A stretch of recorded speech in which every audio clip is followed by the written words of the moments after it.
Hello everyone, আসসালামু আলাইকুম। কেমন আছেন সবাই? আশা করছি ভালো আছেন। আজকে আমার রেসিপি হলো পটল ভাজা। খুব সহজে পটল ভাজা করে আপনাদেরকে দেখাবো। আশা করছি রেসিপিটি আপনাদের ভালো লাগবে। তাহলে দেখতে থাকেন। এখানে আমি পটল নিয়েছি। পটলগুলা ভালো করে চেঁচে টুকরো করে কেচিয়ে নিয়েছি। কিভাবে চেঁচে নিয়েছি সেটা আপনাদেরকে দেখাচ্ছি। একটা চাকুর সাহায্যে আমি এইভাবে পটল চেঁচে নিচ্ছি, মানে ছিলে নিচ্ছি। পটল ভাজা এইভাবে ছিলে নিলে বা চেঁচে নিলে খেতে দারুণ লাগে। পটলটা চেঁচে এইভাবে টুকরো করে নিয়েছি, কেচিয়ে নিয়েছি। এখন এর মধ্যে আমি মশলা দিয়ে দিব। একটা বাটি নিলাম, বাটিতে আমি পরিমাণ মতো লবণ দিলাম, মরিচের গুঁড়া দিলাম, হলুদের গুঁড়া দিলাম। এখন অল্প পানি দিয়ে আমি ভালো করে হাত দিয়ে মেখে নিব, যাতে হলুদ মরিচ আর লবণটা একসাথে মিশে যায়। আমি হাত দিয়ে মিশিয়ে নিলাম। এখন যে পটলগুলা কেটে রেখেছি তা এই মশলার সাথে দিয়ে দিলাম। পটলগুলা এখন হাত দিয়ে ভালো করে মশলার সাথে মিশিয়ে নিব। পানি কম হয়েছে, ওই কারণে আরেকটু পানি দিয়ে দিলাম। এখন ভালো করে হাত দিয়ে পটলগুলাকে মশলার সাথে মিশিয়ে নিলাম। এখন ভাজার জন্য আমি চুলায় চলে যাব। চুলায় চলে গেলাম। একটা তাওয়া বসিয়ে দিলাম। তাওয়ার মধ্যে তেল দিয়ে দিলাম পরিমাণ মতো। একটা একটা করে পটল আমি তেলের মধ্যে দিয়ে দিচ্ছি।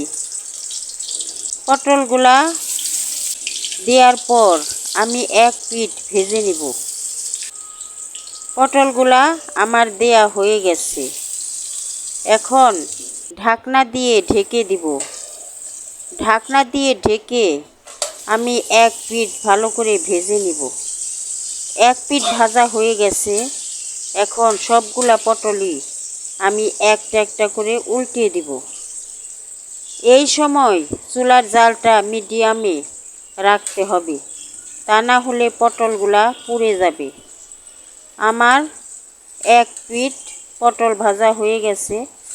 আমি পটলগুলাকে আবার উল্টিয়ে দিলাম। এখন ঢাকনা দিয়ে ঢেকে আরও কিছুক্ষণ উল্টা পিঠ ভেজে নিব। উল্টা পিঠও ভেজে নিলাম। এখনও পটলটা ভাজা হয় নাই, ওই কারণে পটলটাকে আমি উল্টিয়ে দিচ্ছি আবারও সবগুলা পটল উল্টিয়ে দিয়ে ঢাকনা দিয়ে ঢেকে আরও কিছুক্ষণ ভাজবো। সবগুলা পটলই আমার উল্টানো হয়ে গেছে। এখন ঢাকনা দিয়ে ঢেকে দিব। ঢাকনা দিয়ে ঢেকে দিলাম। আবারও কিছুক্ষণ ভাজলাম। এখন পটলগুলো আমার ভাজা হয়ে গেছে।